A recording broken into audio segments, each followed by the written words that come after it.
Hi friends আমি সুপর্ণা আপনারা দেখছেন ড্রিম আনলিমিটেড প্রাইভেট লিমিটেড। বন্ধুরা আজকে ভিডিওতে আমি আলোচনা করব যে আপনারা কিভাবে খুব সহজেই আপনাদের অ্যান্ড্রয়েড ফোন থেকেই আপনাদের পাসপোর্ট সাইজ ফটো বানাতে পারবেন। এর জন্য আপনাদের কোনো ক্যাফেতে দৌড়াদৌড়ি করতে হবে না, কোনো স্টুডিওতে দৌড়াদৌড়ি করতে হবে না। আপনারা সম্পূর্ণ ঘরে বসেই আপনারা আপনাদের ফোন থেকেই খুব সহজেই এটা বানাতে পারেন। তো এর জন্য আমাদের একটা অ্যাপ্লিকেশন প্রয়োজন। আমরা প্লে স্টোরে গিয়ে সার্চ করব আইডি পাসপোর্ট ফটো মেকার। আপনারা আইকনটা ভালো করে দেখে নিন, এটাই আপনারা ইনস্টল করবেন। ভীষণ ভালো একটি অ্যাপ্লিকেশান। তো এটাকে জাস্ট ওপেন করুন। ওপেন করলে এরকম একটা ইন্টারফেস চলে আসবে। তো বন্ধুরা যারা এই চ্যানেলটিকে এখনো পর্যন্ত সাবস্ক্রাইব করেনি খুব তাড়াতাড়ি সাবস্ক্রাইব করে নিন, এবং যারা সাবস্ক্রাইব করেছেন তাদেরকে জানাই অসংখ্য ধন্যবাদ। তো এখানে দেখুন, এখানে ক্যামেরা আছে, গ্যালারি আছে। আপনি ক্যামেরাতে ক্লিক করে সরাসরি ফটো নিতে পারেন। তো গ্যালারিতে গিয়ে আপনি ওখান থেকে ফটো চুজ করতে পারেন। তো আমি এখানে গ্যালারিতে গেলাম। গ্যালারিতে গিয়ে আমি এখান থেকে ক্যামেরা থেকে একটা ফটো নিলাম, ঠিক আছে। তো আমি এখান থেকে ফর এক্সাম্পল আমি একটা ফটো এখান থেকে নিলাম। তো নেওয়ার পরে আমাদের এখানে দেখুন এটা এরকমভাবে শো করবে, লেফট রাইট মিরর ফ্লিপ, এগুলো বিভিন্ন অপশান আছে। আপনারা কীভাবে কোন সাইড থেকে কীভাবে করতে পারেন। তো উপরে নেক্সট আছে, নেক্সটে ক্লিক করবেন। এখান থেকে আপনি এটিকে বাড়াতে পারেন, এটিকে রোটেট করতে পারেন। আপনি এখানে দেখতে পাচ্ছেন এরকমভাবে আপনারা রাখতে পারেন। তো আমি এরকমভাবে একটু রেখে দিলাম। তারপর নেক্সট করবেন। নেক্সট করার পরে এখানে দেখুন যে পেজটা আমাদের সামনে চলে এসছে। এখানে standard, custom size, free size, এগুলো আপনারা করতে পারেন। তো আমি স্কিপ করলাম।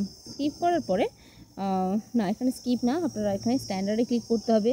স্ট্যান্ডার্ডে ক্লিক করলে এখান থেকে আপনাদের সাইজ চুজ করতে হবে। তো এখানে দেখুন আমি করব পাসপোর্ট সাইজ, তাই ইন্ডিয়া,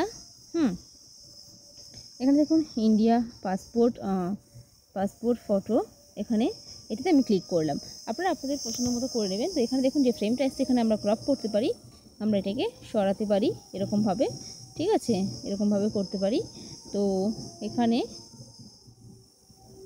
তারপর উপরে ক্রপে ক্লিক করলাম। ক্রপে ক্লিক করার পরে এখানে সেভ করলাম। সেভে ক্লিক করার পর এখানে নাম দেবেন আপনারা। আমি নাম দিলাম না কিছু ফাইলের, তো আমি জাস্ট সেভ করলাম। ফিনিশে ক্লিক করবেন, ফিনিশ হয়ে গেল। তো তারপরে আমাদের সামনে যে পেজটা চলে আসবে এরকম একটা। এরপরে আপনারা রেডি টু প্রিন্টে ক্লিক করবেন।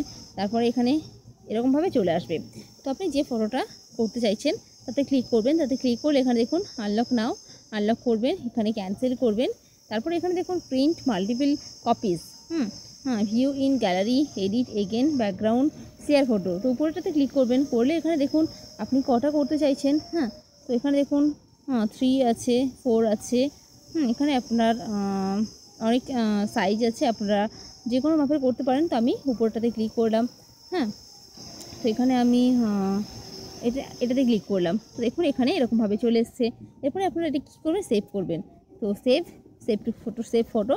এরপরে আপনারা আপনাদের কাজ কমপ্লিট, এবং আপনারা যে কোনো ক্যাফেতে গিয়ে বা যে কোনো কম্পিউটারের দোকান শপে গিয়ে আপনারা এটাকে প্রিন্ট করে নিতে পারেন। তো আশা করি ভীষণ ভালো লাগবে। প্লিজ লাইক করবেন, শেয়ার করবেন, এবং অবশ্যই এই চ্যানেলটিকে সাবস্ক্রাইব করবেন।